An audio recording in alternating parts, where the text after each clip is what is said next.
your heart out. Hi, I'm Kayla Ogden. And I'm Rachel Sear. And this is Write Your Heart Out. Woo! Yes. Here we are. Here we are. And today is a very special craft-centered episode where we're going to be talking about character development. Yes, my fave. Which is Rachel's fave, and I really need help with this. And we're going to do it, I think, through the lens of the Enneagram. But first, I want to talk about Elizabeth Gilbert's new book. I said, Rachel, you have to listen to this or read this or something. Everybody's talking about it. I didn't do that. I forgot. You forgot? I forgot. I'm sorry. I just God. completely blocked her out of my brain. Sorry, Liz. It's hard to block her out of your brain, dude. She is so intense. She's like the most intense person that I've ever... She's the most intense memoir that I've ever read. That's Sure. what this is. I mean, her Eat, Pray, Love made waves. How like 20 years ago? When was that? Yeah. I think like 20 years ago. So you think this one's making waves too? Oh my gosh, yes. And Okay. the thing about this is, so Oprah's talking about it. She went on Fresh Air, which I haven't listened to her interviews about it, but I've been listening to the book and I'm about halfway through the book. And there's a lot of like salaciousness around the news about this book because it's about her leaving her marriage for her hairdresser. Which is male, female? woman, Okay, yeah, okay. Maya. So had she always considered herself bisexual, or was this new? She was married to a man, and the only way that she addresses that, her sexuality in the book, is to say that she couldn't give a shit what gender her lover is. Like, Okay, she so just couldn't pan. give a shit. Yeah, Yeah. she's like pan, it Sure. sounds like. So she's married, and she is really trying to be good. She's in the 10th year of her marriage. She's really trying not to cheat on him or do anything bad. And then she has this like really deep and abiding friendship and relationship with her hairdresser.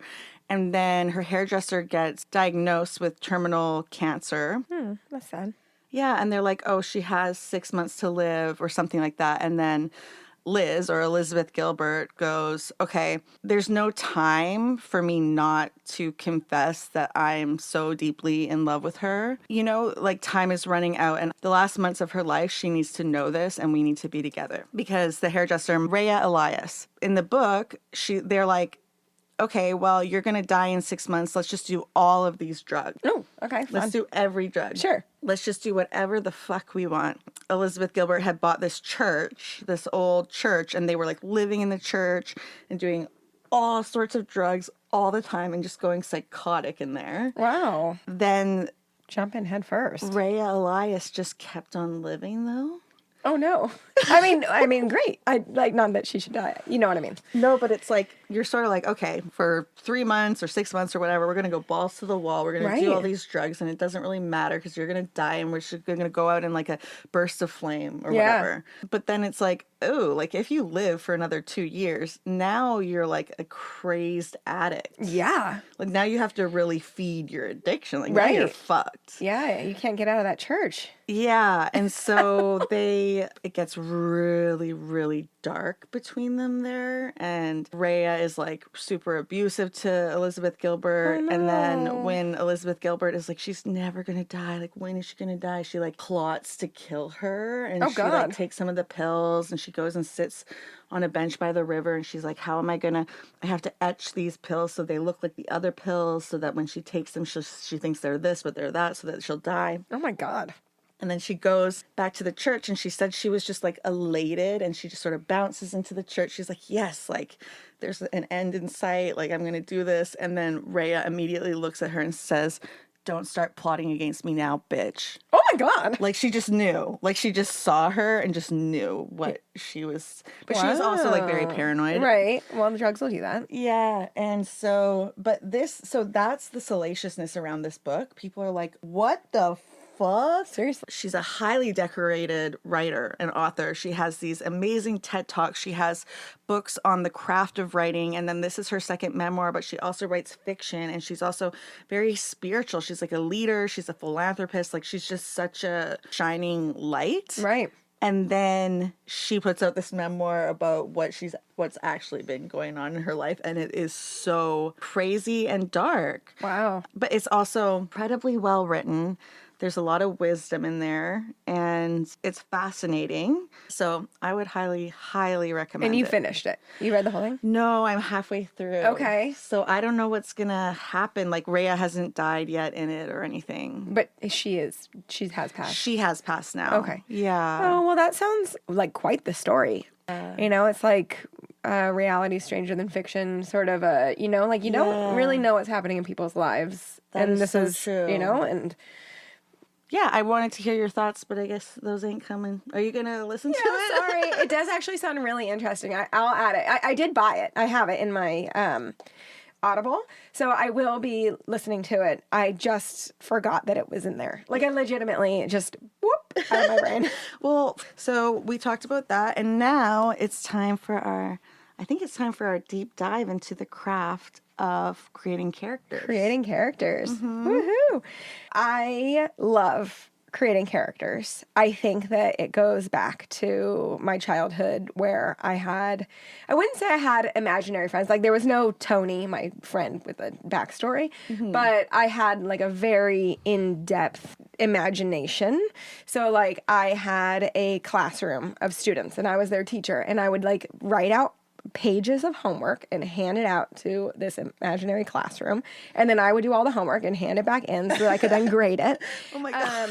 So like, backstory is important to me. I feel like my little brother was pretty much my toy, and so, but I would always often give him like a very elaborate backstory. Like, he was a baby that was found in a box by, you know, like what, like he had like a whole backstory. Very interesting. And I guess like I kind of do that with people too. Like, I really want to understand their backstory to like understand them. So maybe it's like a thing I need. How do you feel about characters and backstory, and do you have any of that relation? Yeah, I mean, more so than characters and individual people themselves, something that I guess I'm more interested in terms of character is like the human condition. Yeah. So, for example, in Pillow Forts Down, I really explore the power of denial, because I think denial is actually insane, how it can blind us to reality. And a weird example is when I was a teenager, my mom was in bed upstairs, and my sister and I went outside to smoke a doobie. Do people still know what a doobie is? I think so. I feel like that's a classic term. All right. Right? Smoke a blunt. There weren't really like gummies around back then. No. Or vapes. We had sticky buds, and we would, rip them up and roll it up, lick it, and go outside at night when my mom was asleep and we were smoking it. And then we hear my mom like coming down the stairs, and we're like, oh shit. And my mom comes downstairs and comes out, and she's like, you girls are smoking weed down here. And my sister was like, no, mother, we're not. That's those guys down the street. And my mom's like, really? And like, it was thick in the air. It was like the weed smoke was laying in the air. My mom was getting high off of it just standing there. Yeah, right. And my mom's like, okay. My poor mother. And she's like half asleep or whatever, and she just kind of like backs up and like goes up the stairs. She didn't want to see it. Right. Right? And there's so many things that I think that parents don't want to see about their kids. Oh, I have a very similar story with my dad. And Really? like full on denial about me smoking cigarettes in his car. Like, like he would come out and he would be like, my car smells like cigarettes. And I'd be like, oh, it must have been my friend smoking outside and the windows were down. And like, I know he knew, and he knew he knew. And it was just like, okay, like, yeah. And it's a little bit of a pick your battle, situation. I'm sure when you have teenagers, like you gotta, I'm sure, obviously we don't know yet, but like, I'm sure you gotta pick your battles there. I'm sure you do. But at the same time, like, I'll tell my mom stuff that Megan and I were getting up to in those years. And I'll tell her stuff that I know she knew. Right. Like, I remember us dealing with these things as a family, and my mom will just go, no, you weren't like that. That never happened. You didn't do that. My mom does the same thing. Yeah. And she wants to remember things, cherry picking what she remembers. Sure. Yes. Subconsciously. And that is definitely a denial. Yeah, being denial. very strong. Yeah. So it's those types of things. When I see like a phenomena among like human nature or behavior or culture, I like to explore that with my characters. Sure. not so much the individual, like being God and like creating like a whole person with like a backstory and a psyche and stuff. Yeah. Like people say that they're talking to their characters. Sure. Like I don't really do that. No? No, do you? I don't think I talk to my characters. However, I do feel like they have very distinct personalities. Okay, so then do your characters surprise you? How do they, like, when you're writing, is it, I mean, you're writing as Lani, right? As first person? Or is it, you're not first person, are you? No, I'm third person Yeah, close. okay, right. It's not as much about the character as it is about the plot, I think, in the story. Sure. Yeah, a character surprising me, no. No? Okay. I feel like there's got to be a million ways to do this. do So, it, yeah, I don't think yeah. there's a right or a wrong way. I would really like to be more character driven. Yeah. What I do is I legitimately create an outline, and I'm going to pull it up so I can show you. Carolyn, her last name's Kirshner. Physical, she has like a whole physical paragraph. Better than average, still suburban mom, hair colored every 8 to 10 weeks with as trims as needed, gets manicure, pedicure whenever she can. Tired eyes, but they're bright green. Used to be more alive, olive skin that tans beautifully. She hasn't ventured into Botox, although her friends have, and she's thought about it a million times. 11s between her brows that are getting worse. So, like, all these things that have been, like, picked out in the book, as I'm creating her, I'm, like, also making note. If she's talking about something with somebody and appearance comes into it, like, I go back into the here and like double check that I hadn't contradicted myself, and then also add that to the list.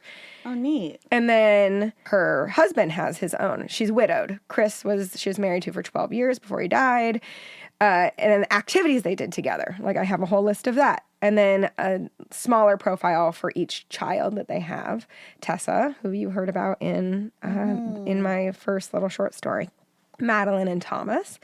And then their school schedule I have like in here, the family I have in there, dad, the brothers each have a profile so that I like don't forget, because I'm like very scared that I'm going to forget about things that I've put in there. Then there's like, look, it's like multiple pages long. Wow. Like home life. Wow. The aunts to the kids are the best friends. Each of them has a little profile within this. And then so do you actually reference this all the time while you're writing? I do. Like it's kind of open at the same time? yeah. Whoa. So I guess my question is, when you're writing, aren't you ever worried about, how are you sure you're not going to contradict yourself? Or do you think you're just going to catch that in editing? I'm trying to think back on if I did contradict myself in terms of the characters, and I don't think that I did at all. I did write down certain things, but I feel like I just remember them. I just know what they look like in my head. Yeah. And I know their backstories. Not that in depth, though. Yeah. So my book has like a lot of plot, so there isn't a lot of like lingering on things that happened in the past or little details about, home life or whatever it is. But I think that having all of that would really enrich the work, because having really crisp, specific details in the work makes things really like come alive. Yeah. A favorite chipped mug that cuts her lip and she still uses it, or this is what they were going to do today, but they decided to do this other thing, because what their schedule is like, what their life is like this all enriches things a lot. Sure. But I don't worry about forgetting about them, because I just know, and I go over it so many times. Like, you write so quickly. That's true. But if I write a chapter, I'll write it and I'll comb through it a bunch of times. Sure, of course. So that by the time I move on, like I really know, I feel like I know everything that I've written in my book. Sure. Yeah. Yeah, I have the same. Hers isn't as long, but Dana, her mom, who I feel like kind of is going to end up deserving her own book. So she also has her own character. Yeah, the mom has so I've only read or heard about the short story. Right. What was that one called? The Compliment. The Compliment. Yeah. Which I loved. The mom isn't in that one She's at all. No. Is the mom a huge character? Is she another like protagonist, or is she... She's not at all in Carolyn, but she is a character in Carolyn. So I started and okay, so I was on Burlingame Avenue one day, and which is a popular street in our town, and there's this woman, and I saw her, and I was like, that's her. That's Dana. Like, she was like this gorgeous woman. From the back, you would have thought she was like 30 tops, snatched. And then from the front, it was like, oh, you're 70. And That's my biggest fear. That's my, I don't want to dress too young or anything, so that when people are like, oh, hey, what's up? And then I turn around and they're like, oh, it's a ghoul. I mean, this woman's hair, like, you know how like older women have they have hairstyles. This woman, it was like luscious, like a luscious mane. And I was like, that's Dana. And like, so then I created this whole thing about Dana. And as I was creating it, I was like, she needs her own book because she is fucking nuts. And Dana's bananas. That's crazy that you created all of that for a character that, like, a minor character. But it also reminds me of, have you ever read Armistead Maupin? I have not. Wrote the Tales of the City books, and they are all about San Francisco. Mm-hmm. And each one is from the point of view of a different, like, character, but they're all set in the same kind of like timeline and in the same city. So when I get back to the Carolyn world, that's the plan. If Carolyn works, move on to another character in this family, because this family is very interesting. I love that. Yeah. It's like a family saga kind of thing. Yeah.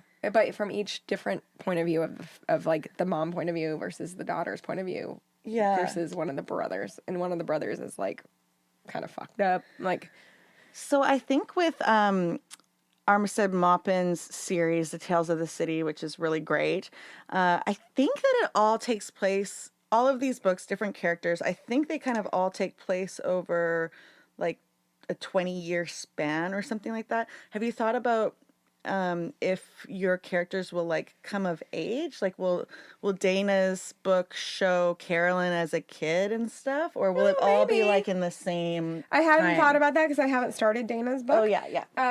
But perhaps, I mean, it could be more filled with memories. I have kind of figured out for her is that she is like very unsettled in her life, but is still married to the dad, like to Carolyn's dad. Maybe is a lesbian, but she doesn't like, she's never, because she grew up, you know, in a time where she couldn't act on that, doesn't even know where to start with that. And so it could go back into like memories of not understanding herself as a lesbian. Yeah. Or something. That'd be Wow, interesting. this is really cool. Okay.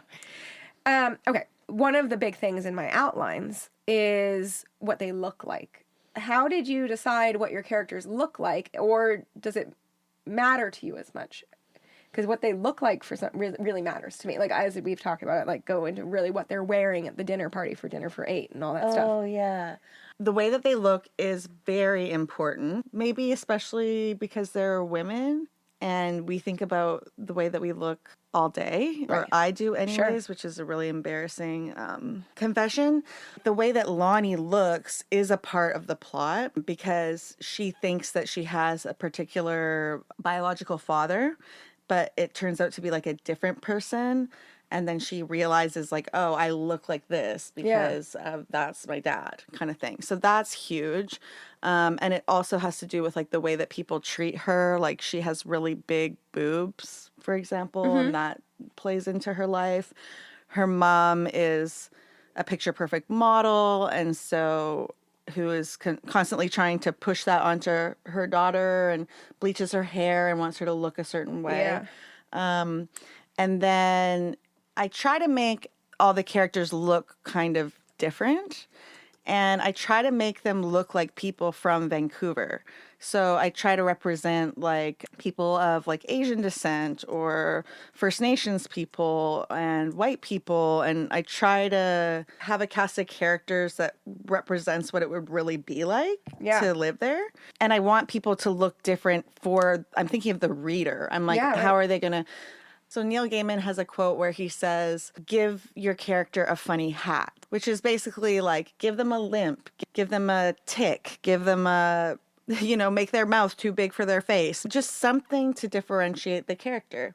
Give them a funny hat. So I think that if you've got a household of people that are all related, they're going to be all have the same skin color, Sure. similar probably hair and eyes and everything else, right? So how are we differentiating them? Is one goth? Like, Sure, right. whatever. Right. I'm trying to think of like books that I've read that don't really go over looks all that much. And I feel like I've read quite a lot of books where you don't really go into what the characters look like. You have a basic idea.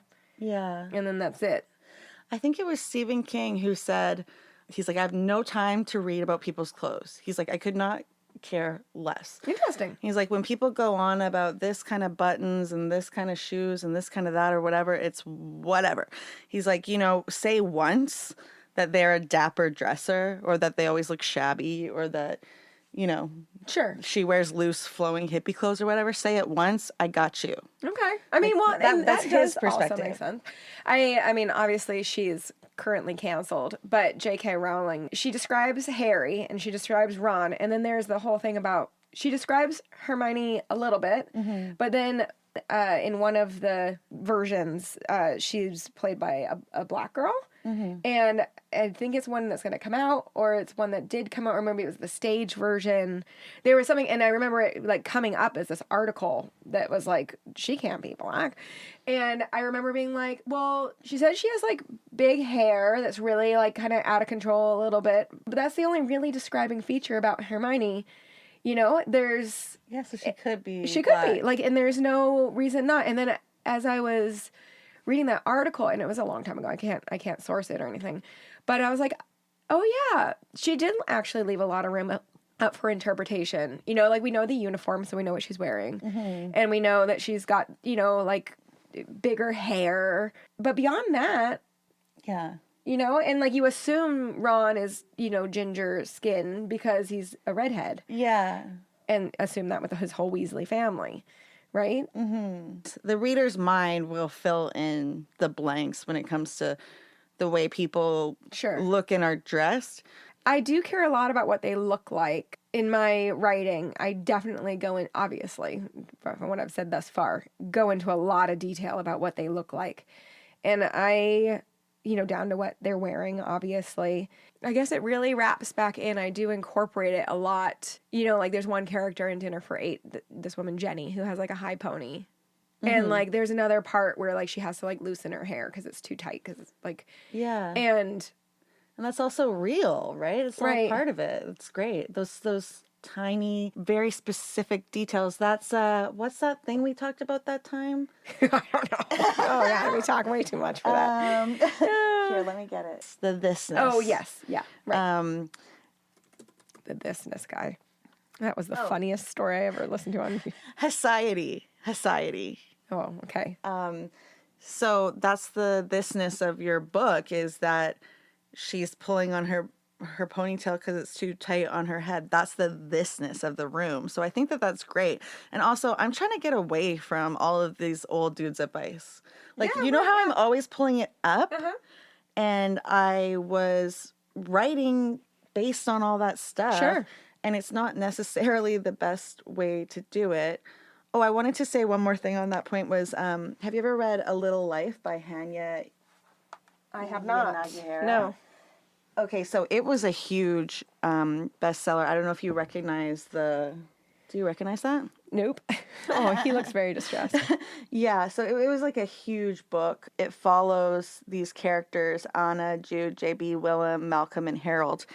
And after I read a review of it, and it was saying that Jude, the main character, it's like, we don't know what race he is. Yeah. One of the characters, I think we know that we think that they're black, but I think all the other characters are racially ambiguous. Interesting. Yeah. So then I don't know anything about how publishing itself works and like the PR behind it and how to pick a cover and all of those things. But so like the cover of this book is a white guy who's like clearly distressed. And yeah, so like well, he's white then. Oh. Right. So like that makes me assume he's white. But then how much does the author get to choose that? Is that something where like, okay, well, is the character white? Because now's crunch time. Figure it out. Wow. And I'm so curious. We've talked a little bit about book covers because when you were talking about you don't like the classic clip arty animated, or The not animated, the cartoony book covers. And I don't really give that much thought to covers, but that would be like a very critical cover to choose, right? If it's like this white guy, but then all of your characters are racially ambiguous. Yeah, I'm just reading a thing where it says, what race is Jude? Early in the book, another character says to him, "You're not white." Okay, so that leaves a lot of wiggle room. Yeah, and then this person on Goodreads says, "It is almost impossible to imagine a black foundling in rural Montana or South Dakota being kept in a monastery." What? Okay, that must have something to do with the story that I forget. So maybe like Native American? Yeah, but so somebody says he's not white, but then there's a white guy on the cover.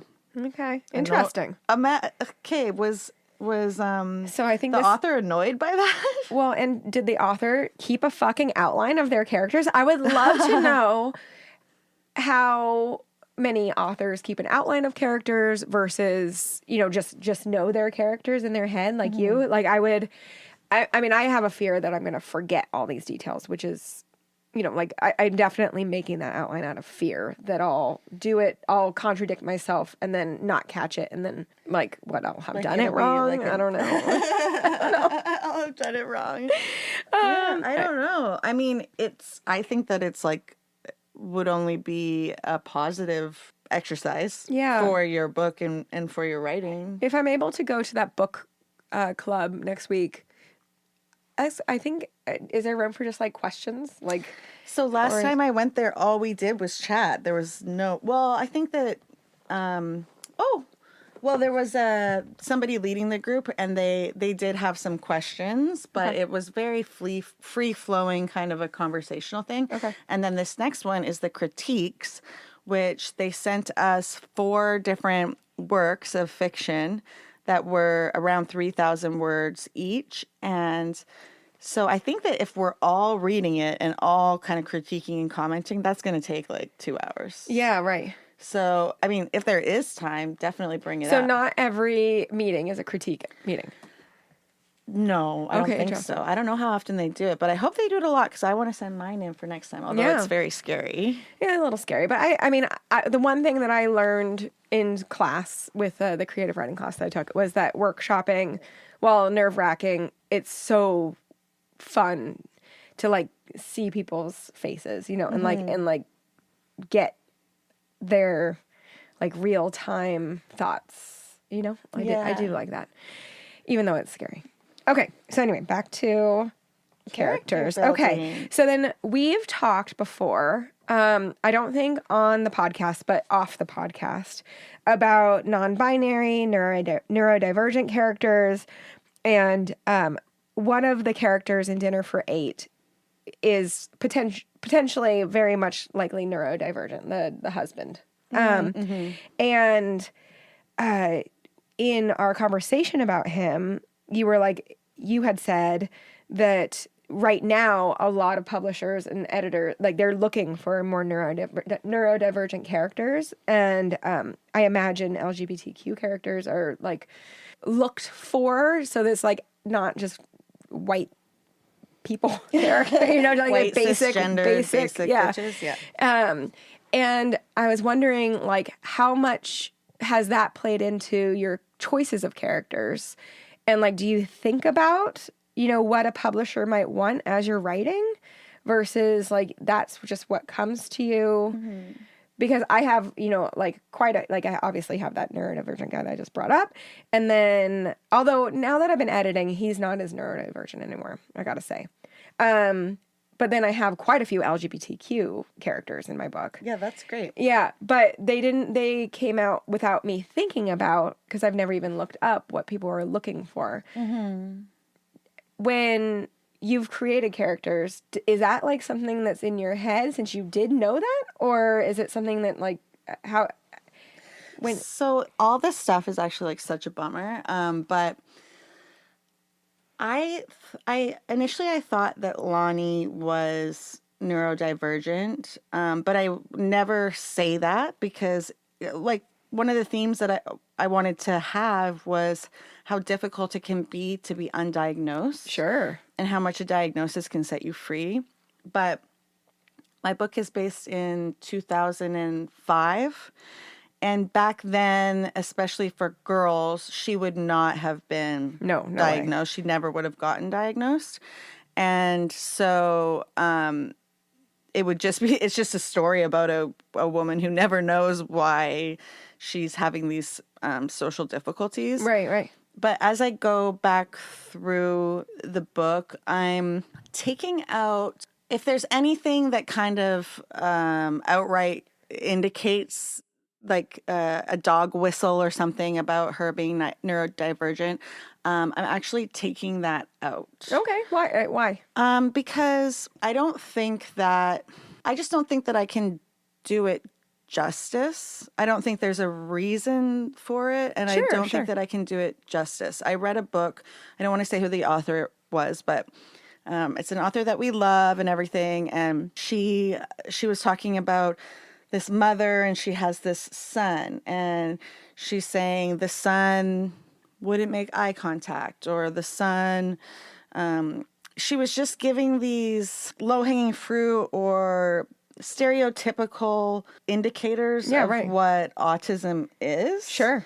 And it just felt very rote. Like, it just felt flat to me. Like she was trying to create this character for whatever people want, or like what a publisher might be looking for or something. Yeah. Yeah. I just sort of felt like she was describing this child as having everything that the modern day person knows to be an affect of an autistic person, but autism is such a spectrum. Oh, absolutely. So it's like you would almost want it to be less by the book, or, like if it were like a real child, they wouldn't just be this one thing, right? Yeah, right. They would also have things that would make you think maybe they aren't, or they would have things that you didn't expect to be a part of it, or they would, whatever it is. So I didn't want to just flatten neurodivergence into what I know about it. I just don't know enough about it, I think. Sure. So that's why I decided to take that out. Another thing on this is that, so my main character is not white. She's half another race. Uh-huh. And I was told by an agent that I couldn't write a character. The main character had to be white. Oh. That I couldn't write a character. I feel like you've told me this before. Yeah, everybody I tell this to is like, we should do a whole episode about this. We should. But she said that my secondary characters had to be different races and diverse, but because I'm a white writer, I can't write any other race. Interesting. Yeah, it's a bummer. Yeah. I would love to hear. I mean, if people listen to this and like share their feelings about that, maybe that's something we could like post to Reddit on our Reddit thing, because I'm so curious about that. But I'm also a white woman. Maybe I don't fucking get it, I almost want to save this for the next one. Okay, let's put a pin in it. Perfect. Let's go back for 1 second to how many authors do you think are writing just to fill what they think is being looked for? Like, the fact that there's information out there, publishers, okay, so actually, no, you go to a publisher's website and there's or an editor, whatever, and they're looking for fantasy. They're looking for their manuscript wish list. And then they're looking for LGBTQ characters. Yeah. So you wrote something, and then if it doesn't fit that, you don't submit, is how I interpret that. Mm-hmm. But do you think there's a lot of authors out there, and I'm not talking about either of us, but that are okay, well, this is what they're looking for. I'm going to write a book that fits that. What do you think? This is just a totally speculative. Yeah. What do you think the percentage is of people who do that? I heard one author who, she had written a book, and then her agent said, I want a sister's book. We don't have a sister's book out here that we're publishing in the next year or two on the docket, so can you write a sister's book? And she goes, okay, sure. And it's it's interesting because it's every year we need to have this, the market has room for this many sisters books, or this many whatever. I don't know, but she did it. She went ahead and wrote a sister's book. It was basically like a prompt, right? Yeah, I guess I would think of it as a prompt at that point. Yeah, I don't know how many people write to market, but what I hear is that publishing works so slow that if you're like, oh my gosh, everybody's all about sexy werewolf, like grab you by the Yes, ankles. right. I gotta write that. And then you write that, and it takes you 4 months to find an agent, and then it takes them 2 months to get an editor to pick it up, and then it takes a year to put it out there. And by then, the market has moved on to like slutty fairies. Totally. Yeah, right. So they say just don't even bother. Okay. I mean, that that. makes sense. That makes sense. Yeah, I'm just, I mean, since I'm so new to this, I feel like I'm curious as to, like, chicken or egg, which one comes first. Yeah. Type of, I from what I can see, there's so much saturation of people who write versus people who get published. So Totally. it's not like it's definitely more of you go to the publisher's website and see if you fit their box rather than the other way around. Yeah, I think so. I mean, one of a really famous agent, Cece Lira, said that she likes, or she was looking for worlds where everything's the same except for one thing's different. Yeah, we've talked about this before. Yeah. Did we talk about this on the pod, or just? I think we did. Because did I say that thing about the wetness and the turquoise glitter thing? I don't remember that. Oh, I haven't even said that to you at all? I don't think so. Okay, so I saw Cece Lira was saying, like, it is pretty trendy, like a book where everything in the world is normal except for one thing's different. For example, we mentioned Shark Heart. Yes, that is what we talked about. It's a normal thing, but some people get this disease where they transform into a beast, animal. But there's ones that are like, there's books like that are even more subtle. Like there's a book where everything's normal, but this woman can go into the basement of her job and there's a machine that tells her what's going to happen the next day or how to find love or just something, right? So that's what Cece Lira said that she was looking for. And I was like, oh, that's like, I like that too. That's pretty cool. And I thought, okay, I want to write a short story or a story where there's a woman who, and like everything's normal, but when she gets wet in her vagina, when she's horny. Yeah. When she's horny, it's like turquoise. Oh, I feel like we actually did talk about this. On this? I don't know. I can't imagine saying this on the pod. Okay, No. So her pussy wetness is cyan and glittery. And like it gets on people, and if it gets on you, something happens to that part of you. Oh wow, magical. Like maybe it grows a bunch of hair. Oh no. Bad magic, bad magic. Or it loses all its hair, or it turns blue. But then that only, whatever happens based on that only happens for like a short time or something. Like I'm just like, okay, this is. Wait, you created this? Yeah. Okay, wait. We haven't talked about this. I haven't written it, but I think I might write that. You guys let me know if you want to. I think you should definitely write it. That's great. God, okay, so then I'll share it on the next story time. Oh my God, yes. Please do that. Okay. So yeah, sometimes that happens, and I'm doing it for the next story time. Okay, so Enneagram and characters. I took one test that I answered 200 whole questions. Damn. And then I clicked show me my results, and it was like, pay $10. And I was like, absolutely not. It said it was free, and I'm not doing that. Yeah. So then I took another one, and I decided to like go into another dimension and just do a different character. No different dimension. I decided to do something that I wasn't already doing. Like that the 200 questions were gone. That person was over with in my mind. New person. And I did another one, and I made sure it was free before I clicked through it. So what I shoid say is Rachel, when she's saying a new person, she wasn't taking this test as herself. Oh, right. Yes.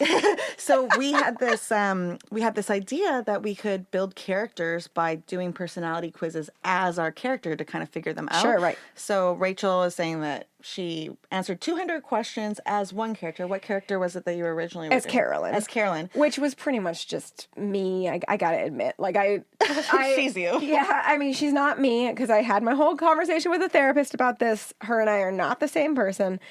But in the grand scheme of things, her thought processes are very similar to mine. So, like, She's a similar person. At the end of the day, like, I knew I was going to get a type 1. Like, I knew that was going to happen. Type 1, yeah. But then when you moved on to the next quiz, who was the character that you were doing in that case? Okay, so this is where it got kind of fun. Okay, wait, hold on. Pause. Enneagram. I know we talked about it in the last episode, but it's a concept of 9 different personality types. Each type has very specifics about your intention. So it's not like, oh, you're a Libra, so you like things to be, even and because you're scales. It's not like that. This is based off of your intentions as a human. So like I'm a type 1 and my intentions and my core belief is that things have to be fair. Things have to be right. And it might not benefit me and it might actually hurt me, but if it's the right or fair thing to do, I would rather fall on that sword than for it to be wrong and unjust in the world. That's what you just did with the quiz. You were like, you told me it was free. I have $10. I'm not giving it to you. That's not fair. Exactly. Perfect example, Kayla. Yeah. Exactly. And then there's other types, like a type 7, and their core belief is that, they have to be fun and have a lot of, hands in different pots to be worth something in the world. And so they're often extremely outgoing. They're quote unquote, the most sought after type. Everyone wants to be a 7.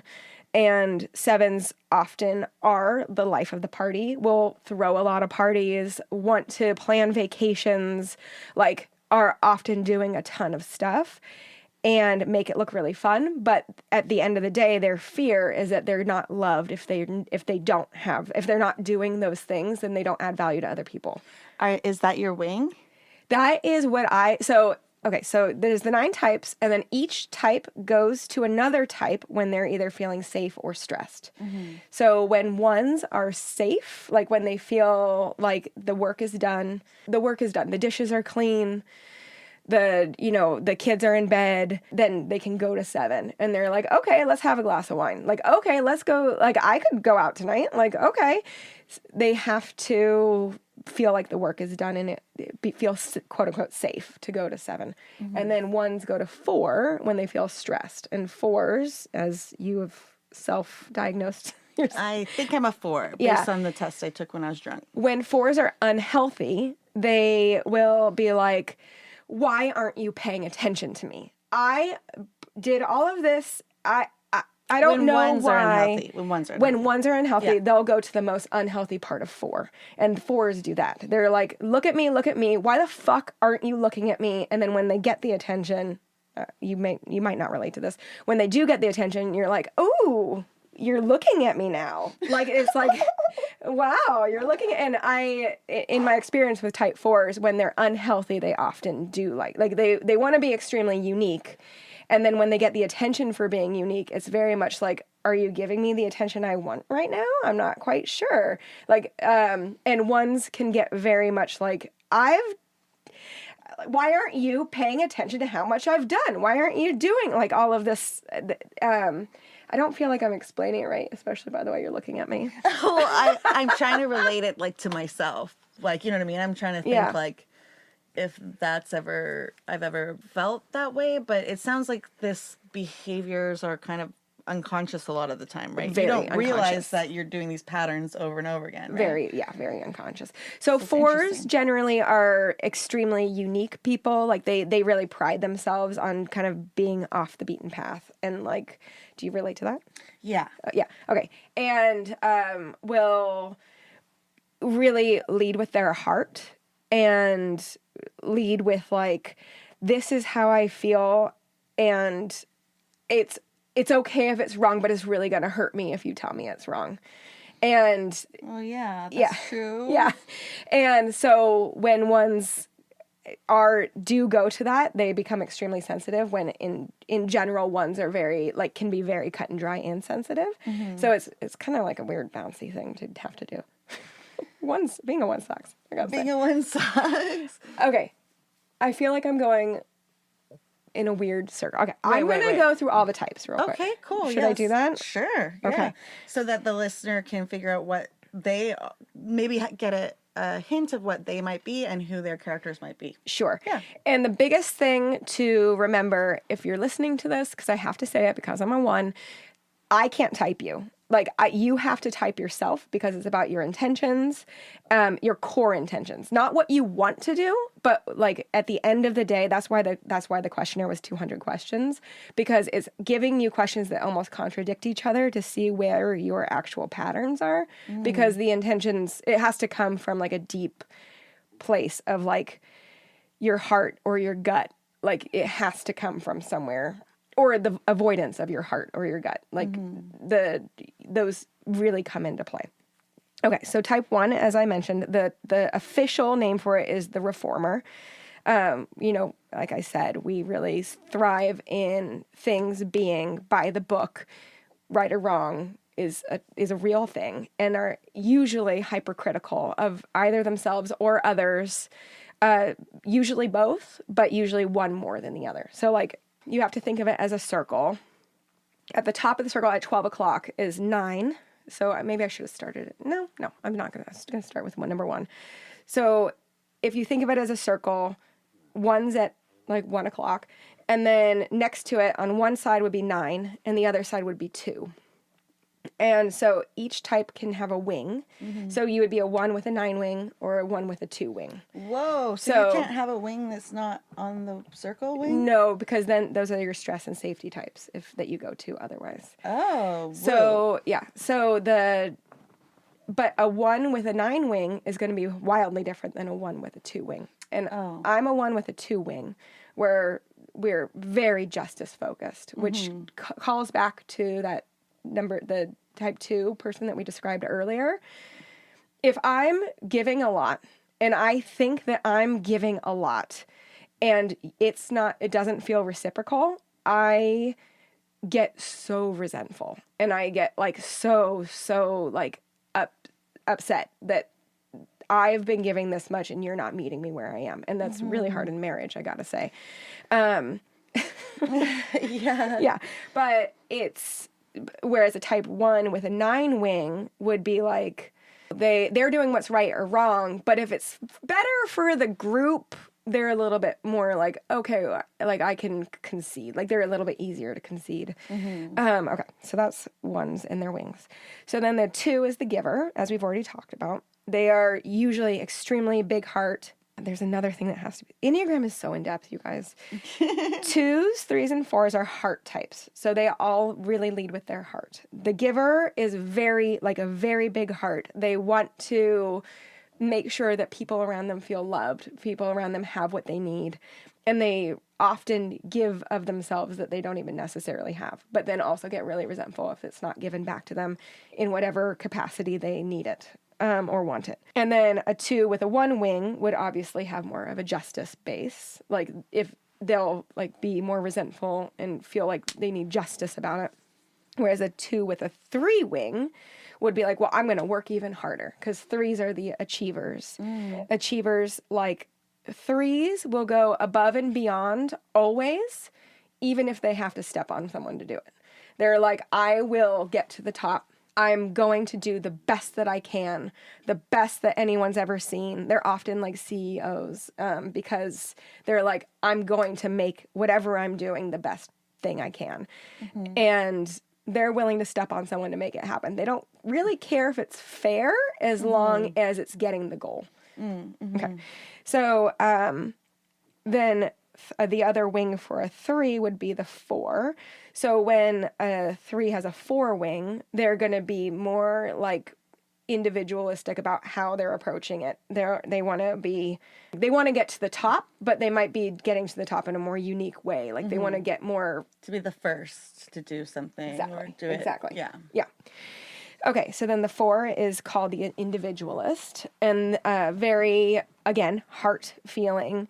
But they often deny the heart feeling. Like, they don't want it to be about their heart. They want it to be about what's like right, correct me if I'm wrong, because this would, how you relate. They want their heart to be on their sleeve, but they also don't want you to see that their heart's on their sleeve, because that would make them very vulnerable. Do you relate to that? I'm not sure. Okay. I don't know. I often get along really well with 4s, as you can tell in this podcast. And okay, so then next is the 5. The 5 is the investigator. So a 4 with a 5 wing would become much more withdrawn when they feel hurt, or like, because 5s are extremely withdrawn. And they want to know all about everything. They're called the investigators. They need to be the expert in everything. A lot of people on the autism spectrum are 5s, because they really need to know as much as they can to feel safe about a specific subject. And then they'll really find an identity or a solid, like, working point within themselves in this identity. So, like, one of the kids I used to work with when I nannied, he was on the spectrum and he was really into trains, and like everything about him and how he presented himself was train focused. And he was very withdrawn, and unless you were able to talk to him about trains, he really didn't care to talk to you. And obviously he was a child. You can never give a child an Enneagram type, but I imagine he would be more of a 5 than any of these other ones. I would never give him a type, but I have for years. He was in your class? Oh. No, I nannied. I nannied for him. Yeah, okay. I actually never nannied for his family. I babysat for him, but he was so sweet, that kid. Oh, the train boy. He was You talked sweet. about trains a lot that year. Well, I did, and he also loved flight patterns, and obviously nothing to do with being a 5, I don't think. But he, one time it was like storming really bad when I was babysitting for him, and the planes were flying over the house, like really. We live near an airport, and the planes were like really loud, and I was like, it feels like a plane's gonna crash into this house right now. Like, and I said that, and he was like, oh no, well the flight patterns change when it's really windy, because if it's more than a 70-mile-an-hour wind, then the planes can't go from the west and blah. And he had like the full answer for why the planes are closer in flying over the house. And I was like, that is amazing. Wow, what a cool kid. Yeah. Okay.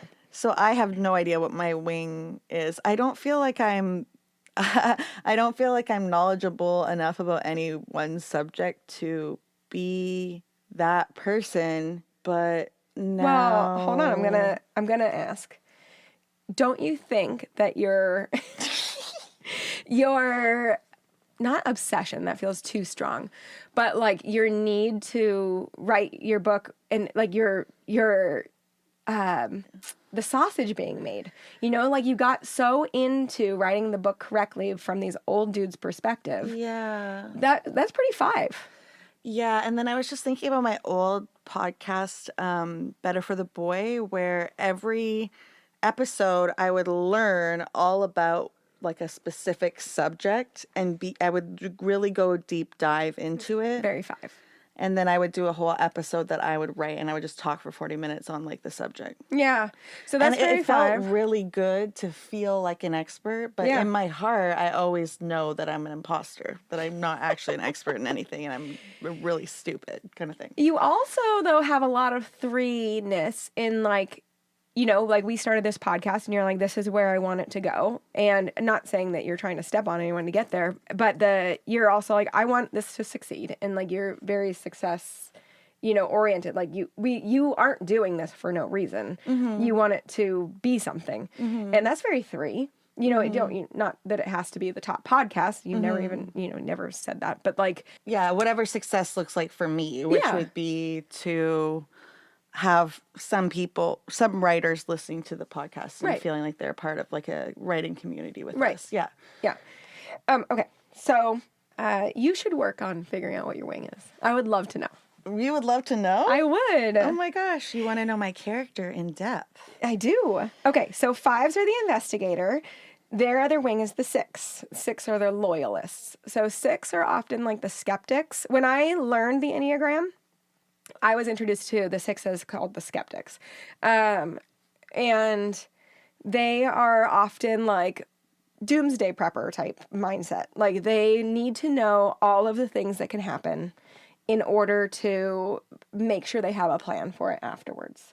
So 6 and 1s can often be mistaken for each other if you don't know what you're talking about, because 1s also need very plans. But 6s are doing it out of this fear that they're not, if they're not prepared, they're not worth it in the world. That's like their big fear. They don't bring anything to the table if they're not prepared in some way, however that looks for them. Okay. And then their other wing is the 7, which is the, quote unquote best type. They're the enthusiast. And like I said before, generally very outgoing, very like life of the party planner. And one of my good friends is a 7, and she will plan the fuck out of the best vacation you've ever had. I just did that hiking trip with her, and she had, every spreadsheet on everything we were going to do all day long. And she kept saying, like, it's okay if we deviate from it. Like, and she legitimately meant, like, she's okay if we deviate from it. But there was no reason to, because she planned the best fucking trip ever. Oh, it's so good to have a friend like that. Yeah, it's really amazing. And she just soothes my little one heart, because that allows me to be in 7. So her and I vacation like 2 peas in a pod, because she's done all the fun work and it allows me to be fun because I don't have to think. It's really great. Okay. So then we've already talked about their fear is if they're not the life of the party, if they're not bringing all of these options to the table, that people won't love them. Then their other wing is the 8, the challenger.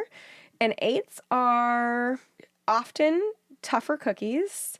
They're like literally tougher cookies. Like often they're pretty confrontational. So now we're in the head types.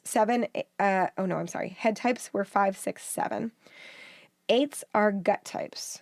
8, 9, and 1s are gut types. So now we're in the gut types. 8s will often lead with a point of view where they're like a bulldozer. They don't really care if you agree with them or not. They're like, this is how I feel, deal with it.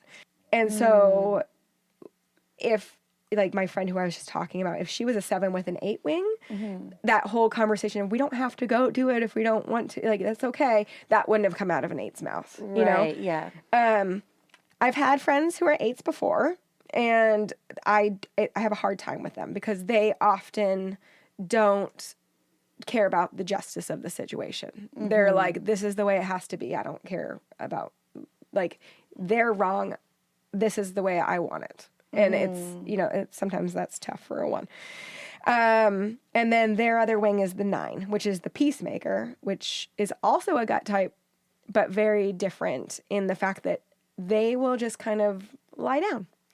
And like, not necessarily in a bad way, but not necessarily in a good way. Like it really depends on the situation and what they think is needed. So when I learned the Enneagram, my teacher, I literally took courses, like an 8-week course on this, guys. Okay. So my teacher, she would use this analogy. If a tank meets a swamp, who will win? And the 9 being the swamp. A tank can't go through a swamp. The swamp wins. And the 9 can become a swamp when they're really unhealthy. And they're like, they'll often use like, I don't care. Whatever. Yeah. And to the point that it can be really infuriating for any other type who has feelings about it. Especially someone who's really outgoing or really like, yeah, they'll go along for the ride often, but it's really hard to gauge if a 9's actually enjoying themselves or if they're just being appeasing. Yeah. But often they're actually legitimately okay with going with the flow. Yeah. So it really depends on the person, obviously, and likely the scenario. But like my ex was a 9.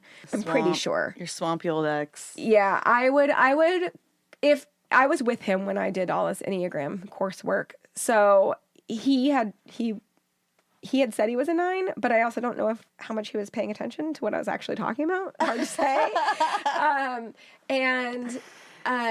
If I could, fully, take my own liberties on this, was a 9 with an 8 wing. He never got into it enough to tell me that.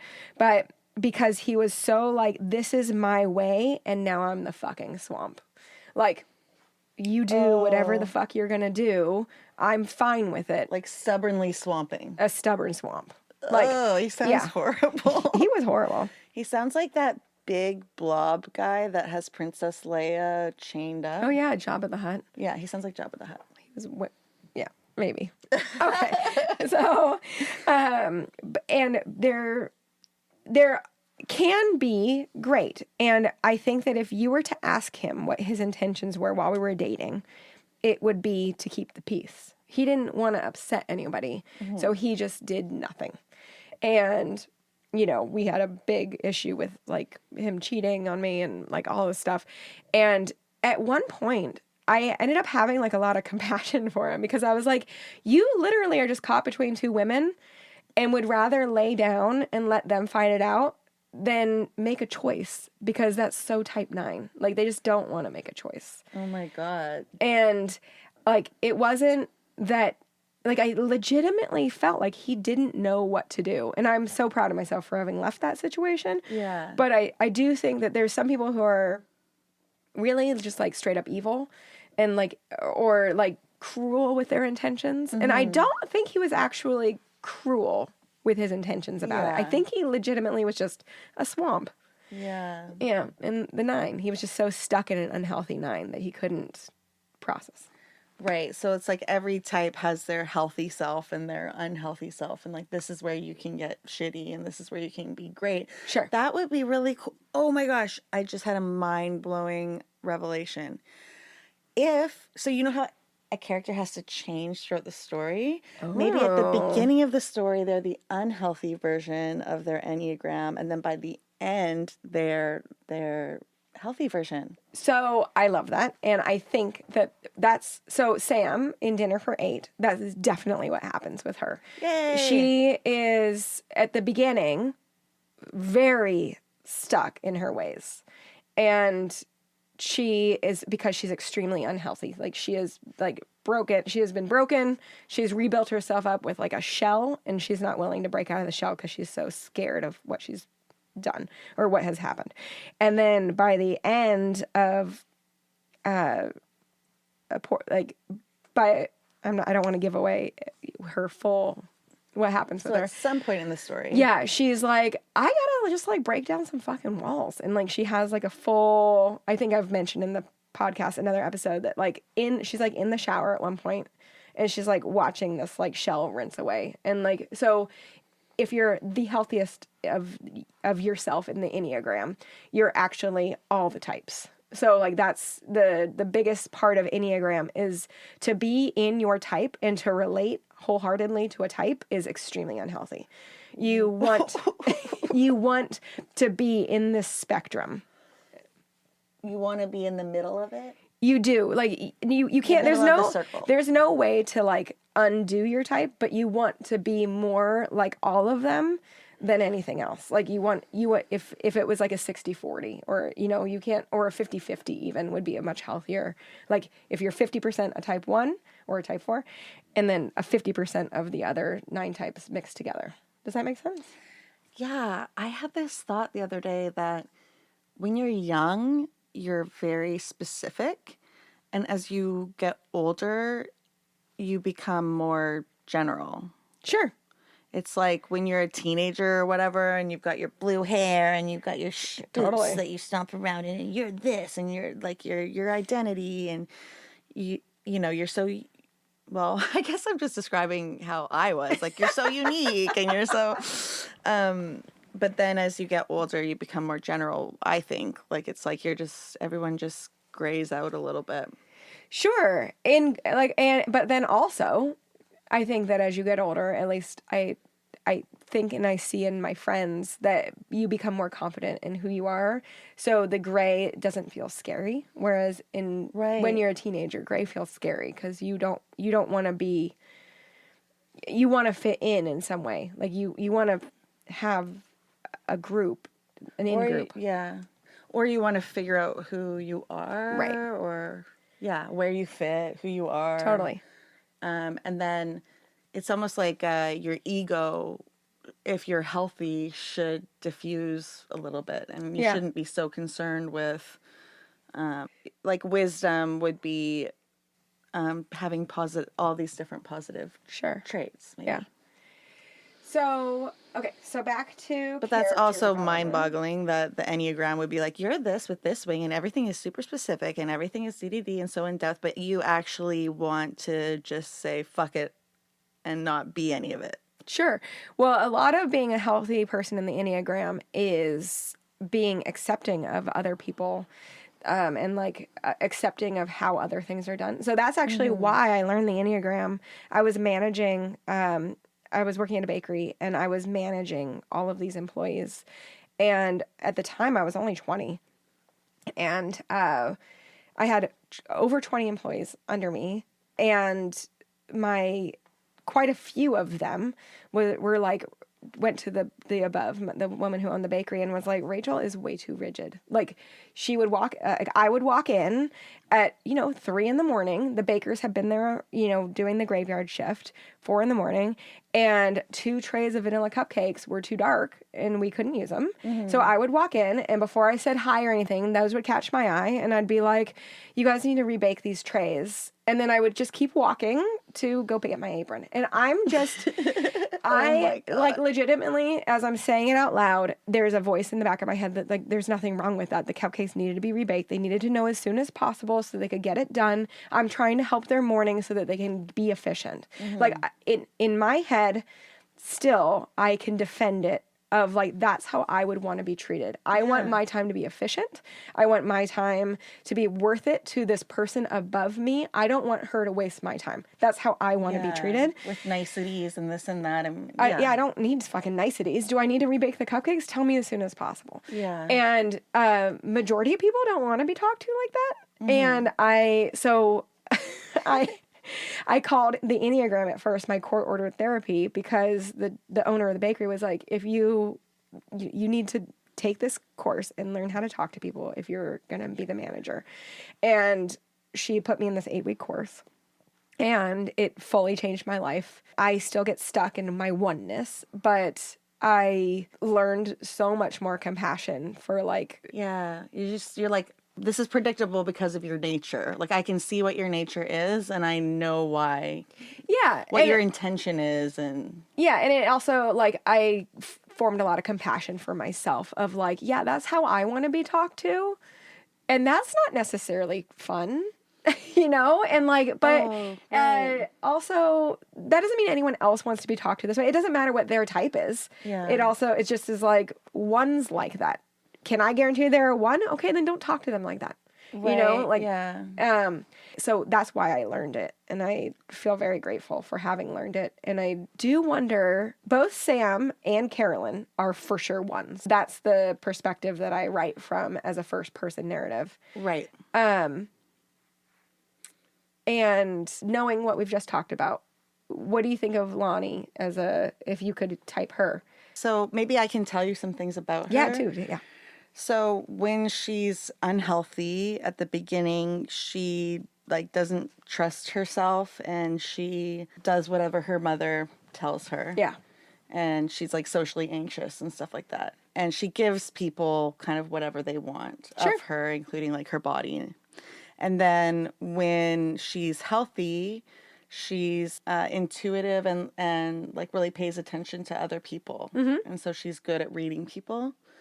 And still kind of does what they want, but just better at reading it. She starts to gain her own agency. But maybe I should know more about her character, and maybe I should say, well, if that's who she is, maybe she does continue to follow orders later, but maybe she just chooses who to follow. I don't know. Sure. Now that I'm talking about her, I'm like, I don't fucking know anything about her. I mean, I know that that's all I know. She's socially anxious. She doesn't trust herself. She just follows blindly whatever her mother wants from her. She believes that she's like everything her mother's ever taught her about herself, that she's stupid, all this stuff. And then she starts to become like a tarot reader and understand that she can see things in people. She can talk to people. She can understand who they are. She doesn't need to follow all her mother's rules. Good for her. But I don't know what Enneagram. She really loves people. She wants to be loved. She really wants people to love her. She wants to say the right thing, to be loved. And she's scared that if she is herself, that people won't love her. All right. Yeah, I don't know. I think she needs an Enneagram type to make her more believable and real. Yeah.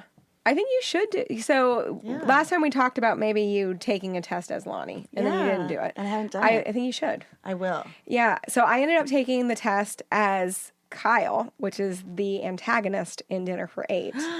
And he's the monster in the house, which and I was really, really surprised that he was a type 5 at the end. And I did not expect that at all.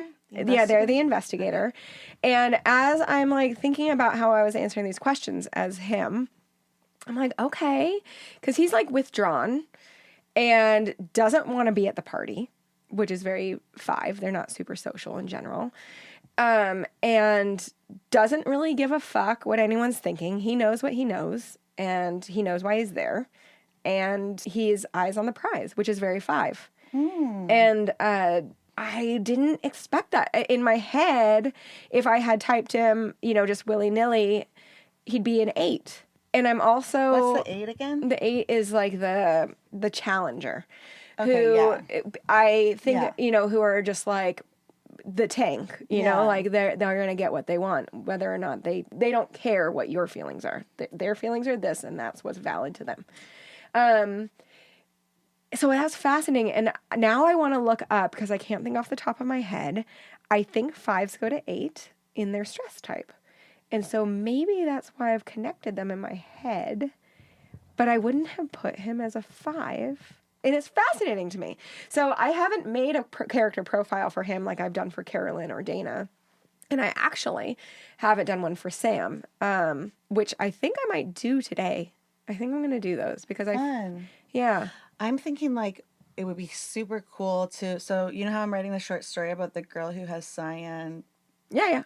wetness? I'm going to have to think of words for that because I don't want to say Pussy juice. Oh, you knew. I don't want, I can't say that. I don't want that in it's like your word vestibule. Like, I don't want to say that in my story. Oh my God. I'm going to have to, I think wetness is fine. Oh, by the way, I was just listening to Taylor Swift's new album that dropped today. So was I. You were? Yeah, I've only a couple songs in, but yes. She says she has this amazing diss track for Charlie XCX where she's like, oh, you're thinking about me so much. That's actually romantic. That's really sweet of you. Because Charlie XCX put out a diss track about Taylor. And she's like, actually, it's really flattering. Actually, it makes me wet. And I was like, whoa, like Taylor Swift just said wet. Wow. That's, Ooh, I was like, girl. Whoa. Girl, you wet? Yeah. You got open thighs? Yeah. What's going on, Taylor? But anyways, it's a good album. How many times have I mentioned Taylor Swift on this podcast now? At least a handful. 4, maybe. Okay. So we both need to do character development stuff for what we're going to be writing. Yes, but wait, sorry, I went on the tangent, but this is just one more thing to say. It was like, what if you, like, as a prompt, writing this short story with the cyan wetness, it's like I have my character, I figure out who she is on the Enneagram and her wing, and then I have her antagonist, and then whenever they're talking to each other, I'm thinking about, well, what would this person want based on their intention, and what would this person want based on their intention? Totally. And those are the characters. Like, you have these, like, well, that's a great characters. way to create what we were talking about in our last craft episode with the women, the Little Women thing. Like, those intentions create surprise because their intentions are different in the moment. And, right? like, emotional dynamic range. Right. Yeah. Because one of them might like what's going on based on their thing, and then the other one, or whatever. Yeah, that I think I'm going to try that. Yeah. Ooh, this is going to be different. It is. Okay, so actually, hold on. Before we get back to Enneagram for 1 second, I got a vestibule suggestion. You did? From who? From my dad. Hey, Dave. He said the other word for it is a vomitory. even worse. Vomitory? Vomitory. Gross. I know. Is that where people went to vom in the old days? Well, I think the train vomits out the people, right? Oh my God. That's so he literally wrote that, and I said, "Ugh, that's even worse." Oh my gosh, it is. And you know what? Vestibule is not bad. I think you need to get over that. God, fine. I just hate not. the word vestibule. Okay, so I think you're going to end up using it like once. oh yeah, it is once. It was one time. Oh my God. But I don't know. I just can't see this character knowing the word vestibule. I can't see them knowing the word vestibule. Why don't they just call it a compartment? Or Well, entrance. well, The train entrance. So that's what it is called right now. But then you kind of think of the front of the, Right. Not the middle. Right. The center entrance. Well, I could just say, like, when they came through the door, they were standing in that Yeah, area. they were, when they came through the door and then just... and that's it. Just move on. Okay, so Enneagram and character types... I think is a fun thing I think is a fun way to look at characters. Do you think that you would ever take a test as a character again? Or do you just know the test and the types so well that you could just kind of choose? I would have said that. I would have said that before. But now with Kyle's result, Like, oh. I'm like, maybe not. Maybe I would do it again and like be surprised by it. I don't know if I need to do it with any of the other characters necessarily. Mm-hmm. Like maybe just the pro and the protagonist and the antagonist. Mm-hmm. You know, the two really the ones that you're following, you're the ones you're tracking the most as far as like how the plot has to unfold. Mm-hmm. What do you think you're going to do it? Yeah, I'm definitely going to do it for Lani. Yeah. Because I need to figure her out more. What's your status on your dystopian? Your dystopia? Have you put it on the back burner? Yeah, it's on the shelf.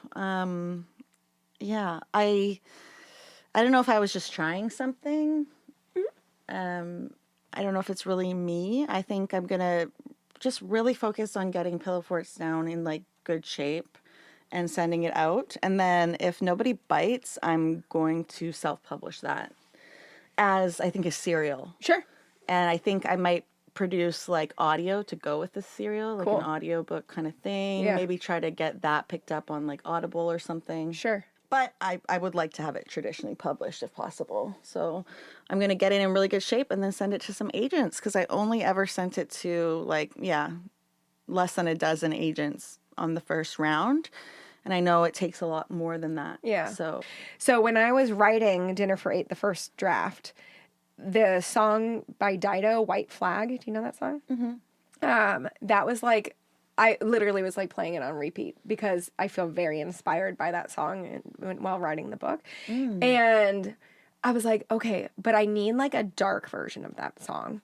Like a man singing it and like make it a little creepy. And then could you submit that with a draft? And like I want you to listen to this song. And then I want you to read the first 5 pages or whatever. Oh. And like, I wonder if they would do that. And I wonder if that would be a thing. I don't know. I've seen agents say that you can send, some agents saying that you can send your, first 5 pages, your synopsis, a little bit about you. And then some say, and you can also send me your mood board if you have one. Because a lot of like... Yeah. Blue Sky kind of people or Book Talk kind of people, they create these visual mood boards for their work. Oh my God, I want to make a mood board. Do you have a mood board? I do not. No, I do not. But that would be like a good practice. It would. I used to just think that I was going to finish this book and send it out and I'd be like done. But it's like now I'm still I don't know.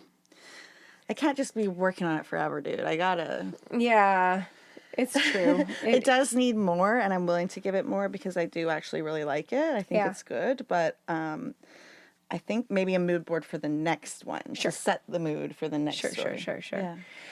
But we've done a lot, dude. We have. We've been talking for a long time. Thank you for... listening. I was saying thank you to you. Oh, you're welcome. For indulging my Enneagram weirdness. No, I love it. My obsession. It's very valuable to me to have an Enneagram expert right here. And I learned a lot. And now I want to know what my wing is. I want to understand myself and I want to understand my character. Well, the best way to find your wing is to read like a lot about a 3 and a lot about a 5, and then see which one lines up with you. Like more so than the test. Exactly. Because a test isn't going to be able to tell you your wings very accurately. Oh. That's the best way to do it. Like I can relate real hard to 2s feeling injustice when somebody's not like giving them back when they've given a lot. Yeah. Whereas I don't resonate with a 9 just being like, okay, I'll go with the flow. I don't see that for you at all. At all. I mean, every once in a while I'm like, yeah, I could do whatever. But that's when I'm in a type 7. Like that's when the work is done. Everything was already correct. Yeah. Yeah. Okay. Thank you so much for listening. Yeah, thank you. We're on a 2-week schedule now, a bi-weekly thing.